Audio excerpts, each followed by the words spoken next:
नाजरीन आदाब, मैं सबिहा तबस्सुम और आप देख रहे हैं PMI उर्दू न्यूज़। सबसे पहले पेश हैं सुर्खियाँ।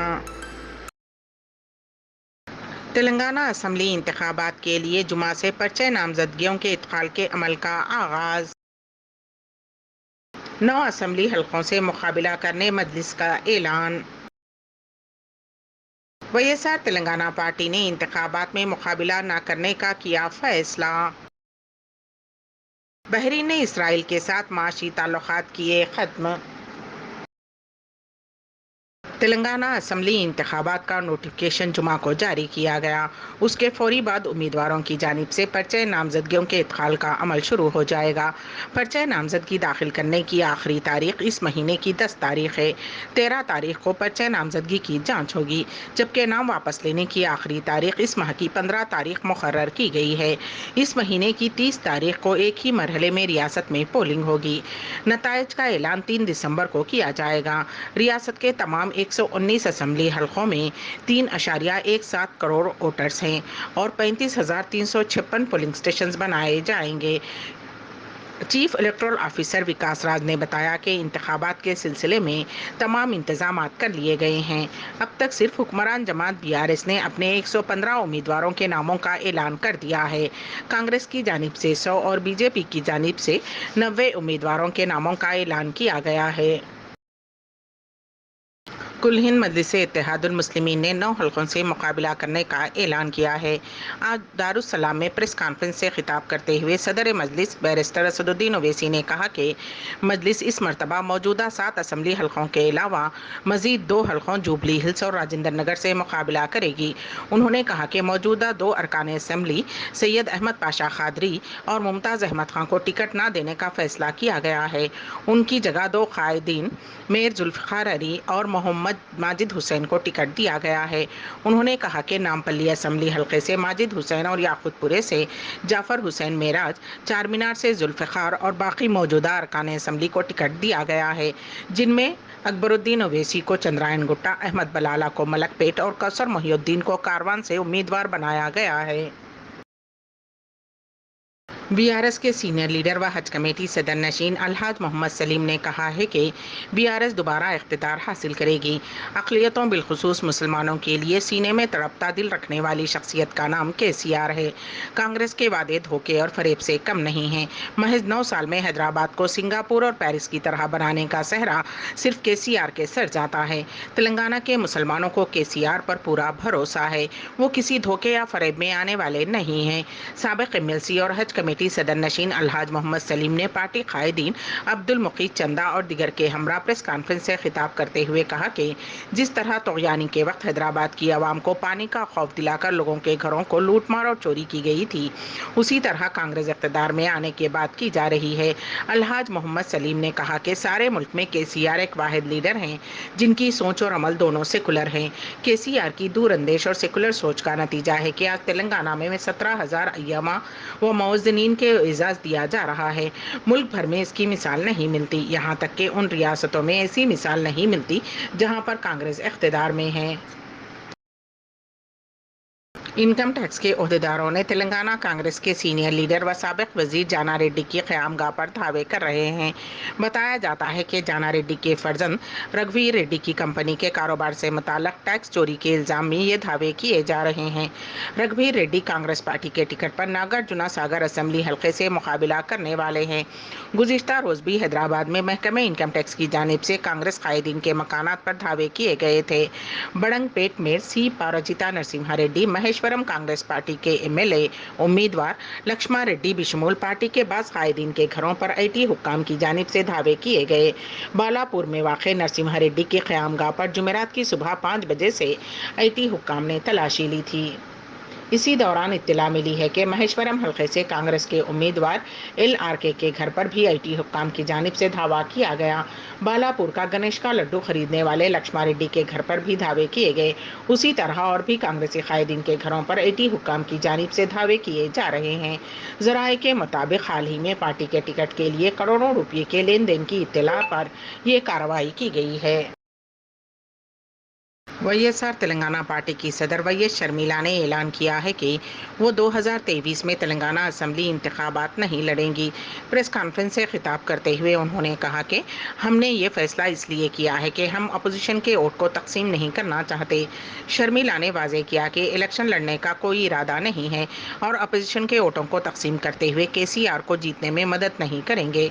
YS शर्मिला ने कहा कि कांग्रेस मुल्क की सबसे बड़ी सेकुलर पार्टी है। जब सोनिया और राहुल गांधी से मुलाकात हुई तो उन्होंने भी कांग्रेस पार्टी की तायद की दरखास्त की थी। शर्मिला ने यह भी कहा कि इस बात का खदशा है कि अगर कांग्रेस पार्टी के वोटों की तकसीम से KCR चीफ मिनिस्टर बन जाते हैं तो तारीख उन्हें माफ नहीं करेगी। सनत नगर हल्का असेंबली के MLA उम्मीदवार और वजीर तलसानी श्रीनिवास यादव ने वाजे किया है कि BRS रियासत में 78 सीटें जीतकर इख्तिदार में वापस आएगी। जुमेरात के रोज सनत नगर हल्के के तहत मुंडा डिवीजन के संबमूर्ति नगर, आदित्य नगर और ग्यास मंडी में घर घर मुहिम चलाई गई। वजीर श्रीनिवास यादव ने अपने बेटे तलसानी साई किरण यादव के हमरा टकारा बस्ती में कानून साज असेंबली के डिप्टी स्पीकर T पद्माराव गौड़ के घर जाकर वोट डालने की दरखास्त की। शहर के मज़ाफ़ाती इलाके मिर्चल में एक शख्स के कत्ल की वारदात पेश आई। पुलिस ज़राए के मुताबिक 42 साला मोहम्मद गौस साकिन अकबर जापेट और उनकी बीवी के भाइयों के दरमियान जायदाद का तनाज़ा था। आज गौस की बीवी के 3 भाई अल्ताफ़, लतीफ़ और मुबीन उनके घर पहुंचे। उनके दरमियान झगड़ा हुआ और अल्ताफ़ और लतीफ़ ने पहले गौस पर लाठियों से हमला कर दिया। इसी दौरान मुबीन ने उन पर खंजर से हमला किया, जिसके नतीजे में गौस शदीद तौर पर जख्मी हो गए। हॉस्पिटल मुंतकिल करने पर वो जख्मों से जानबर ना हो सके। जिस वक्त ये वारदात अंजाम दी गई उस वक्त गौस की बीवी मकाम वाक़े पर मौजूद थी। उसके भाइयों ने अपनी बहन की आंखों के सामने ही उसका सुहाग उजाड़ दिया। मकतूल की बीवी की शिकायत पर पुलिस ने मुकदमा दर्ज करते हुए तहकीकात का आगाज कर दिया है। जमीयत उलमा इस्लाम पाकिस्तान के सरबराह मौलाना फजलुर रहमान ने फ़लस्तीनी मुजाहिदीन के अमल की हिमायत करते हुए कहा है कि पूरा पाकिस्तान फ़लस्तीनियों के साथ खड़ा है। मौलाना फजलुर रहमान ने कहा है कि हम फ़लस्तीनी मुजाहिदीन के अमल की मुकम्मल हिमायत करते हैं और क़दम ब क़दम उनके साथ खड़े हैं। हमने तूफ़ान अक़सा मार्च के ज़रिए अमन का पैगाम दिया है। हम सिर्फ पाकिस्तान नहीं बल्कि पूरी दुनिया में अमन चाहते हैं। फ़लस्तीन के मसले के हल के लिए आलमी क़ुव्वतों को फ़ौरी अपना किरदार अदा करना चाहिए। जमीयत उलमा इस्लाम सूबे सिंध के ज़ेरे एहतिमाम फ़लस्तीन में इसराइली जारियत और सिंध में बदअमनी व अवामी इस्तेहसाल के खिलाफ 12 रोज़ा सिंध अमन मार्च के अख्ताम पर शाहराह कायदीन पर तूफ़ान अक़सा व सिंध अमन कॉन्फ्रेंस से खिताब करते हुए कहा कि हम अपने फ़लस्तीनी भाइयों को बताना चाहते हैं कि हम आपकी आवाज़ पर उठ खड़े हुए हैं। पूरा पाकिस्तान आपके साथ खड़ा है। फ़लस्तीन और इसराइल के दरमियान जारी जंग के दौरान बहरीन ने एक अहम फैसला लिया है। बहरीन के ऐवान नुमाइंदगान ने ऐलान किया है कि इसराइल से बहरीन के सफ़ीर को वापस बुला लिया गया है और इसराइल के साथ माशी ताल्लुकात को मुनक़ता कर दिया गया है। बहरीन की ऐवान नुमाइंदगान ने अपनी वेबसाइट पर जारी बयान में तस्दीक की है कि इसराइल में तैनात बहरीन के सफ़ीर को वापस बुला लिया गया है और इसराइली सफ़ीर ने भी बहरीन छोड़ दिया है। बयान में मज़ीद बताया गया है कि इसराइल के साथ माशी ताल्लुकात भी मुनक़ता कर दिए गए हैं। दुनिया में आज करोड़ों इंसान ऐसे हैं जिन्हें पेट भर खाना नसीब नहीं और लाखों अफराद ऐसे हैं जो फेंके हुए खाने पीने की अशिया कूड़ेदानों से उठाकर खाते हैं। ऐसे मंजर देखने के बावजूद भी वो लोग जिन्हें ग़िज़ाई अशिया वाफर मकदार में मैसर है वो खाने पीने की अशिया ज़ाया करते हैं। इस सिलसिले में पेश है कि एन वासिफ साहब की तफसीली रिपोर्ट। सऊदी अरब में जनरल फूड सिक्योरिटी अथॉरिटी के तर्जुमान खालिद अल मुशान ने कहा है कि एक अंदाजे के मुताबिक ममलिकत में सालाना 40 अरब रियाल की ग़िज़ा ज़ाया होती है। अखबार 24 के मुताबिक अल मुशान का कहना था कि अथॉरिटी ने हाल ही में एक जायज़ा तैयार कराया है जिससे ग़िज़ाई ज़िया के बारे में होशरबा एदाद शुमार सामने आए हैं। 33% ग़िज़ा ममलिकत में ज़ाया हो रही है जिसकी मजमूई कीमत का अंदाज़ा 40 अरब रियाल है। अल मुशान ने कहा कि घरों, बेकरियों, रेस्तोरानों, होटल्स, थोक और रिटेल की मार्केटों में सबसे ज़्यादा खाना ज़ाया होता है। तर्जुमान ने कहा کہا کہ غذا کے ضیاع میں چاول سب سے اوپر ہے، اس کا تناسب 31%، روٹیاں 25%، آلو 14% اور کھجوریں 5% ضائع ہو رہی ہیں۔ المشان نے غذا کے ضیاع کے اہم اسباب کا تذکرہ کرتے ہوئے کہا کہ سب سے بڑی وجہ یہ ہے کہ غذائی اشیاء ضرورت سے زیادہ خریدی جاتی ہیں۔ دوسرا سبب تجارتی مراکز کی پیشکشوں کا فائدہ صحیح طریقے سے نہیں اٹھایا جاتا۔ فوڈ سیکورٹی کے ترجمان نے کہا کہ تیسرا بڑا سبب تقریبات میں حد سے زیادہ کھانے کی اشیاء پیش کرنے کا رواج ہے۔ چوتھا بڑا سبب یہ ہے کہ بھوک لگتی ہے تو ضرورت سے زیادہ کھانے طلب کیے جاتے ہیں۔ المشان نے توجہ دلائی کہ غذا کے ضیاع سے ماحولیاتی آلودگی پھیل رہی ہے، دولت برباد ہو رہی ہے، بیماریاں عام ہو رہی ہیں، غذائی وسائل برباد ہو رہے ہیں۔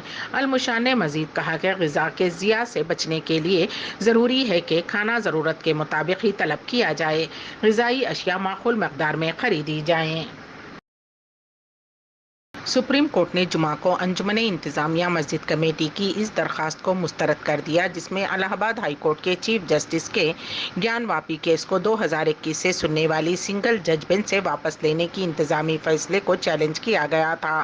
سنگل جج بینچ وارانسی میں گیان واپی مسجد کے مقام پر مندر کی بحالی کے لیے دائر مقدمے کی برقراری کو چیلنج کرنے والی درخواست کی سماعت کر رہی تھی۔